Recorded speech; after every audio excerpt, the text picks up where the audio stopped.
Bonjour à tous, Monsieur Hamza, votre professeur de chimie. Bienvenue à cette vidéo capsule examen sur la correction des concours de médecine précédentes.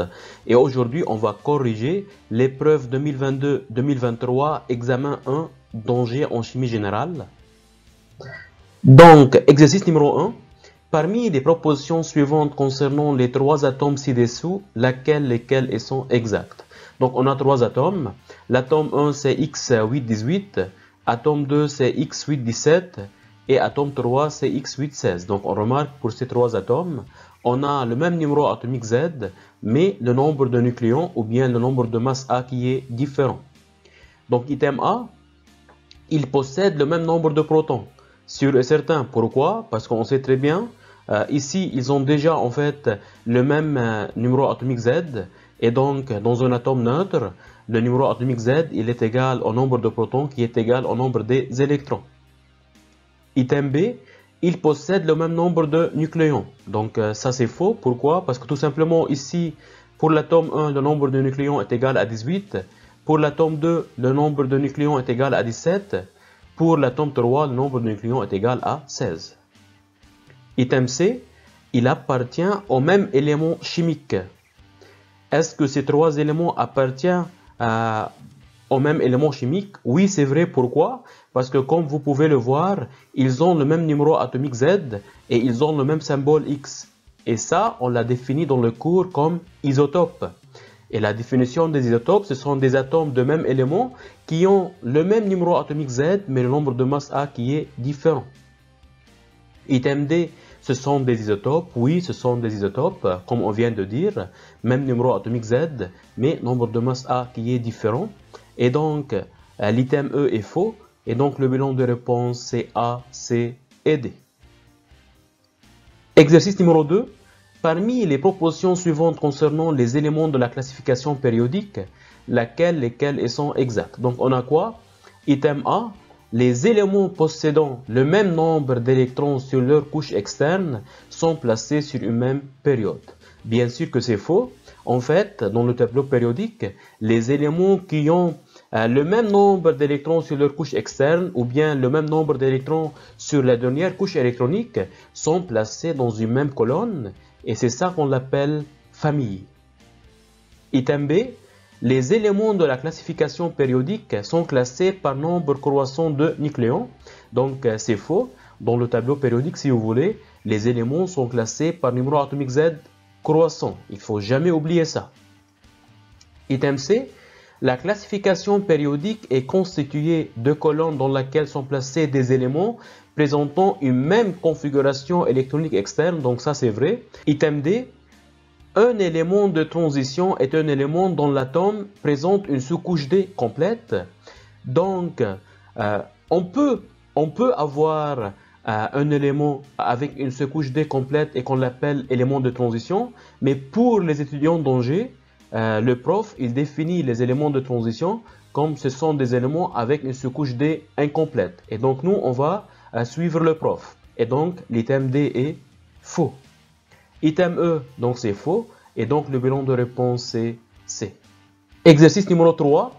Parmi les propositions suivantes concernant la transformation thermodynamique d'un système gazeux décrite par la formule ci-après, donc PV qui est égal à nRT, on sait très bien que ça c'est la loi des gaz parfaits, lesquels sont exacts. Donc P c'est pression, V c'est le volume, petit n c'est le nombre de moles de molécules de gaz, T, c'est la température et R, bien sûr, c'est la constante des gaz parfaits. Item A, il s'agit de l'équation d'état des gaz parfaits, bien sûr, donc ça c'est à apprendre par cœur. Item B, le produit P fois V est constant si température et nombre de moles sont constants. Bien sûr que oui, pourquoi? Parce que regardez, si N et T sont constants et R c'est la constante des gaz parfaits, et donc dans ce cas-là, le produit P fois V c'est un constant. Item C, le rapport V sur T est constant si pression et nombre de moles sont constants. Regardez, déjà V sur T, elle est égale à quoi? Mathématiquement parlant, V sur T, elle est égale à NR sur P. Et donc, si N et P sont constants, en plus de ça, R c'est la constante des gaz parfaits. Donc, tous les éléments sont des constants et donc le rapport V sur T est constant. Item D, le rapport P sur T est constant si V et N sont constants. Bien sûr que oui. Pourquoi? Parce que P sur T, elle est égale à quoi? Elle est égale à NR sur V. Et donc, si N et V sont constants, en plus de ça, nous, on sait très bien que R, c'est la constante des gaz parfaits. Donc, tous les éléments sont constants. Et donc, le rapport P sur T est un constant. Et donc, l'item E est faux. Et donc, le bilan de réponse, c'est A, B, C et D. Exercice numéro 4. Parmi les propositions suivantes concernant la vitesse d'une réaction chimique, lesquelles sont exactes. Donc, qu'est-ce qu'on a? Item A, à température constante, donc la vitesse de la réaction à température constante augmente lorsque la concentration du réactif augmente. Bien sûr que oui. Pourquoi? Parce que regardez, on sait très bien que la loi de vitesse nous dit que la vitesse elle est égale à la constante de vitesse fois la concentration du réactif A à la puissance A fois la concentration du réactif B à la puissance B.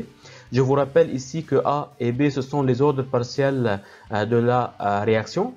Et donc, si la température augmente, la constante de vitesse K va augmenter parce que K, c'est la constante de vitesse, elle ne dépend que de la température. Et donc, si la constante de vitesse va augmenter, donc la vitesse de la réaction va augmenter. Item B, à température constante, elle augmente lorsque la concentration des réactifs diminue. Donc, la question ici, la vitesse de la réaction augmente lorsque la concentration des réactifs diminue. Bien sûr que non, c'est faux. Pourquoi? Parce qu'on vient de dire que la vitesse elle est égale à la K fois la concentration de A à la puissance A fois la concentration de B à la puissance B. Et donc, les concentrations des réactifs diminuent et donc la vitesse va diminuer. Item C, à concentration en réactif constante, elle augmente lorsque la température du milieu réactionnel diminue. Donc ici, qu'est-ce qu'elle a fait? Tout simplement, elle a dit que les concentrations sont constantes, mais il a changé la température, il a diminué la température. Et si on diminue la température, on sait que la constante de vitesse K va diminuer. Parce que K est proportionnel à la température. Si on augmente la température, K va augmenter. Si on diminue la température, K va diminuer. Et donc, dans ce cas-là, K va diminuer et donc la vitesse de la réaction va diminuer et donc l'item C est faux. Item D, elle augmente lorsque la concentration des réactifs et la température du milieu réactionnel augmentent. Bien sûr que oui. Pourquoi? Parce que d'après la loi de vitesse, V elle est égale à K fois concentration de A à la puissance A fois concentration de B à la puissance B. Et donc ici, il y a deux facteurs qui changent et les deux facteurs sont positifs. Si on augmente la température, la constante de vitesse va augmenter. Et si on augmente la concentration, donc la vitesse va augmenter parce que la vitesse est proportionnelle à la constante de vitesse et aux concentrations. Donc si on augmente la concentration, la vitesse augmente. Si on augmente la température, la constante de vitesse augmente et du coup la vitesse augmente. Et donc l'item D est vrai. Donc l'item E est faux. Et au final, donc le bilan de réponse c'est A et D. Donc c'était tout pour cette vidéo. J'espère que cette vidéo vous a aidé et vous a plu. Merci de me laisser un petit commentaire et un pouce dans l'air pour nous supporter. Et n'oubliez pas de vous abonner à votre chaîne YouTube Coursup, donnée par votre professeur Hamza. Et n'oubliez pas d'activer la cloche pour ne pas louper des vidéos. Et n'hésitez pas à partager ces vidéos avec vos amis pour qu'ils en profitent aussi. Et surtout, croyez en vous parce que je crois en vous. On lâche rien, on croise les doigts. Ciao, à la prochaine.